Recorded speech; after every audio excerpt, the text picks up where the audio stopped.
Nuestro primer invitado de la mañana es el abogado Carlos Carrillo, miembro del equipo legal del expresidente Ricardo Martinelli, que fue quien presentó esta advertencia de inconstitucionalidad. Carlos, bienvenido a NEC Noticias y buenos días.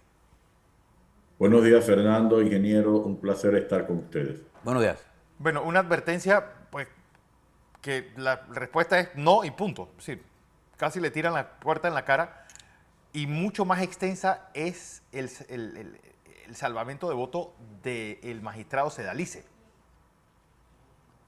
Correcto, sí, mira, la defensa de Ricardo Martinelli ha hecho las advertencias en dos sentidos formales.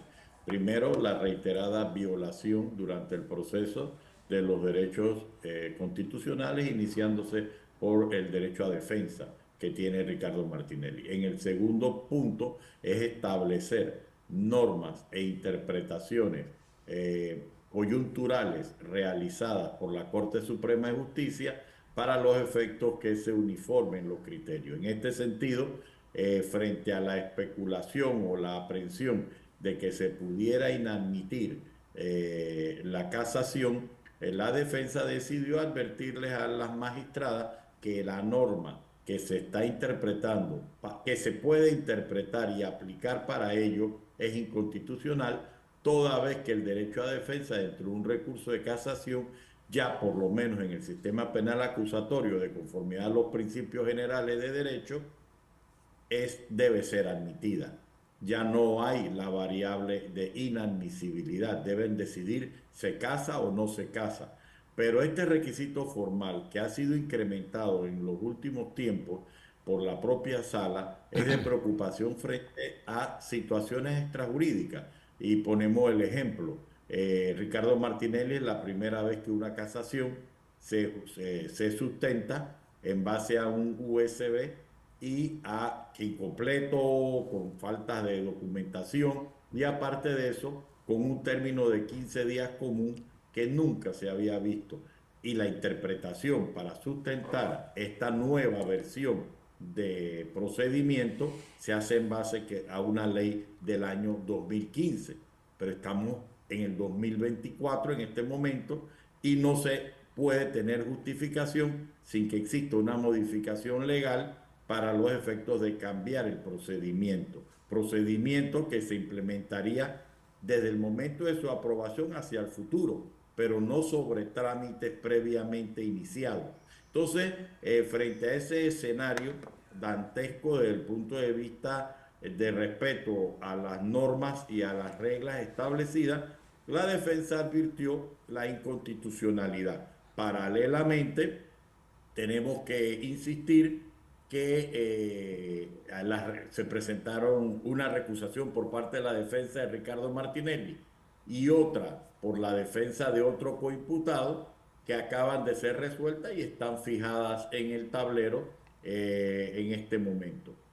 Y por tercer punto, las magistradas van a tener que definir las advertencias del propio secretario del Tribunal Superior que les dice que el expediente digitalizado está incompleto y las observaciones de la defensa de veracidad de esa información que no corresponde al documento impreso. Eso en términos generales, Fernando, es el escenario al día de hoy.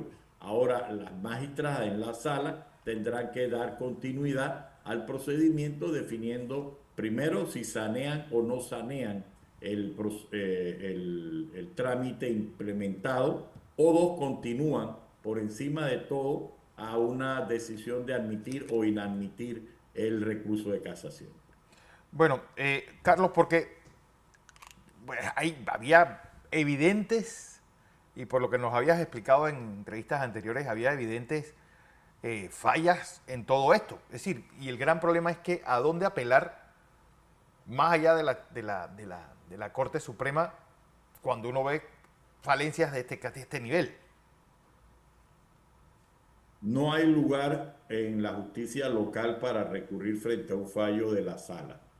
Ya la Corte ha dicho lo más que se puede es pedir aclaraciones que han sido muy limitadas y ya quedarían otros recursos autónomos, ya sean recursos extraordinarios o un último recurso de revisión, pero definitivamente en este momento la defensa está concentrada para la casación y su admisibilidad.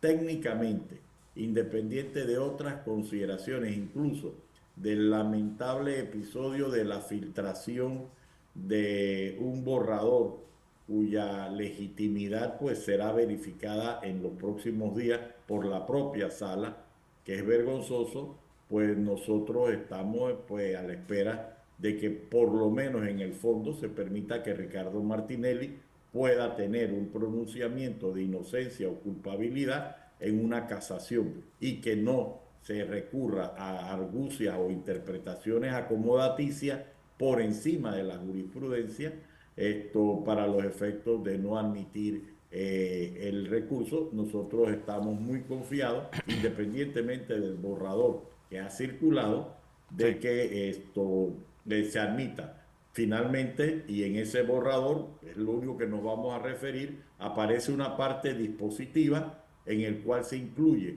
a una persona que ni siquiera en la parte emotiva se le tocó o se refirió, lo que indica que es como decir, ordeno que haya un pronunciamiento en cuanto a inadmisión, no me importa por qué causa. Entonces eso ha dejado un sabor adicional más grave frente a la filtración que pues vivimos la semana pasada.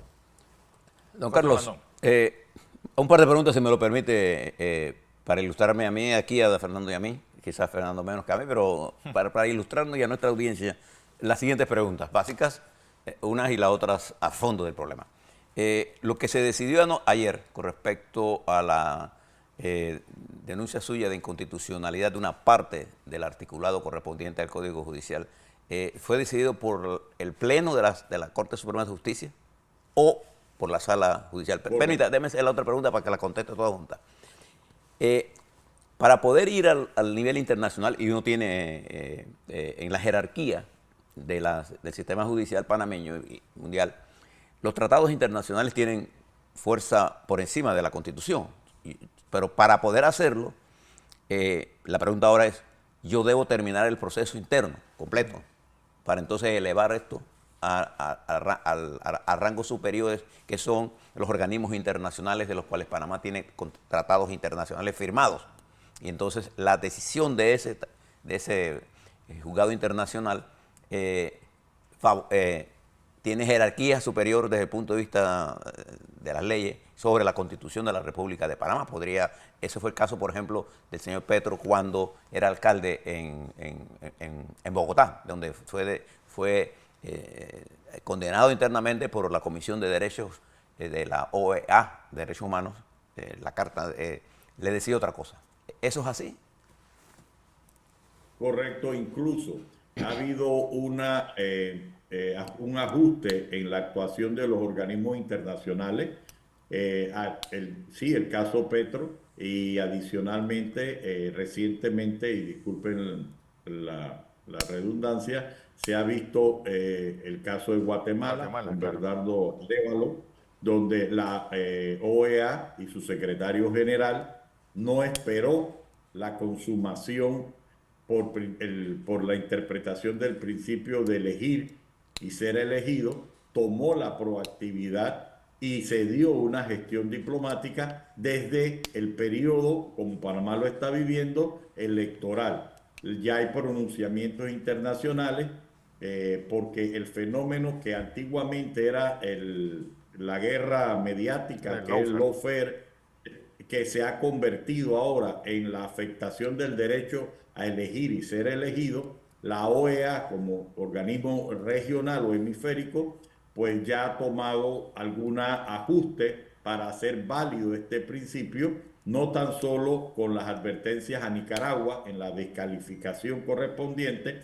Ahora, de paralelo a Panamá, se está dando el caso de Venezuela con la señora María Corina Machado, que ya estaba designada por un referéndum, un acto público, como candidata de la oposición. Y en el caso de Ricardo Martinelli coincide con el inicio del periodo electoral que estábamos en el calendario. El 31 de diciembre venció el plazo para variaciones en las candidaturas.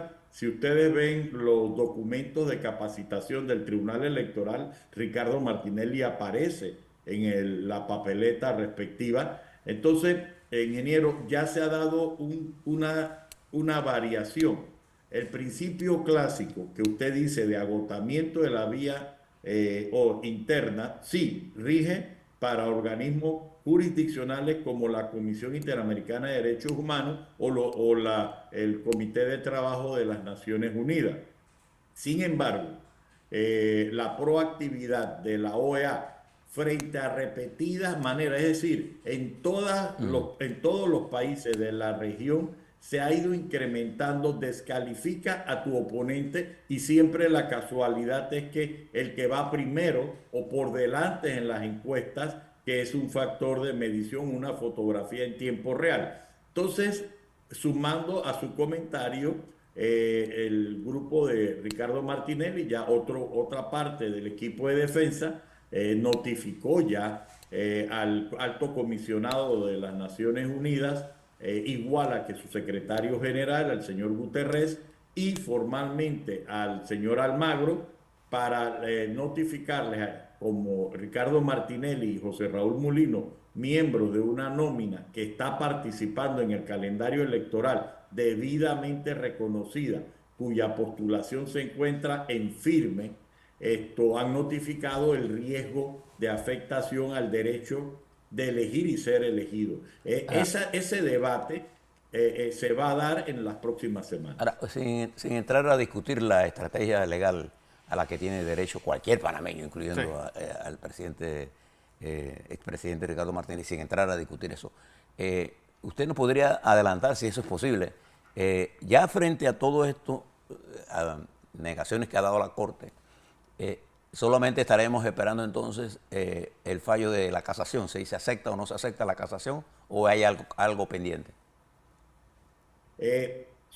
Queda pendiente ante la contradicción real, ingeniero. Imagínense que nosotros, cuando dieron los 15 días que nos iban a entregar el USB, esa orden, ese proveído, esa decisión, esa resolución, hecha en sala unitaria, es decir, solo por el magistrado Manuel Mata, de conformidad al artículo 140 del Código Judicial, es apelable ante el resto de la sala. Y el recurso de apelación, todo el mundo sabe que suspende el trámite apelado. Contrario a lo anterior, ahora tenemos un recurso de hecho ante el magistrado del Tribunal Superior de Liquidaciones, que si es acogido, revocaría el término que le dieron a las partes y retrotraería el proceso a segunda instancia para que se cumpla el debido proceso.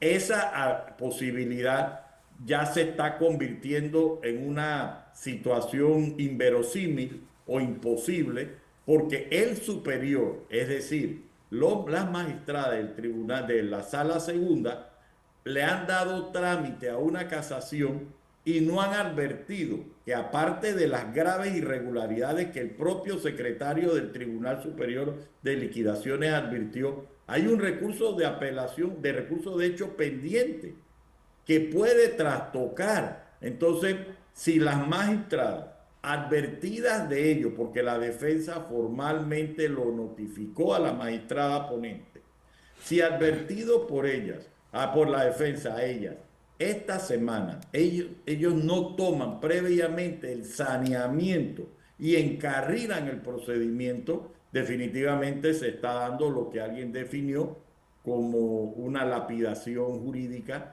en contra de Ricardo Martinelli, y nosotros seguiremos agotando todos los recursos.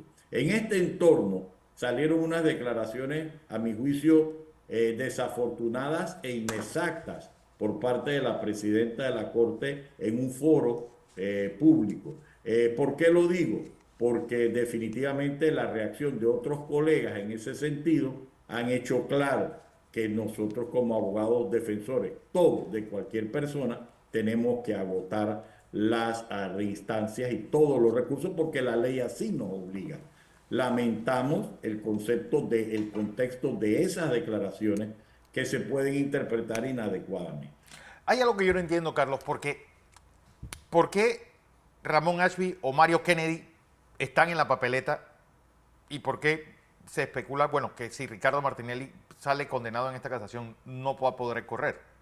Es decir, ¿cuál es la diferencia entre uno y otro? Bueno, no existen antecedentes de inhabilitaciones de esta magnitud o trascendencia que hayamos podido ubicar.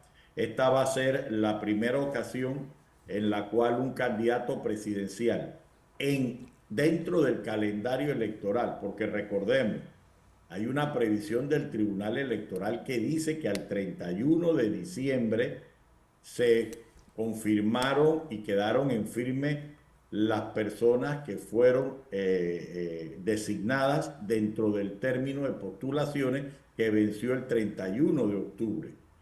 Entonces ahora se da un trastocamiento. ¿Qué va a interpretar el Tribunal Electoral? Si va a contradecir su propio reglamento de elecciones y va a permitir la afectación a las postulaciones hechas en desarrollo del derecho de ser elegido, o va a hacer el proceso electoral y posterior a ello, ya sea en proclamaciones o en definiciones impugnativas, definirá la capacidad para ocupar un cargo.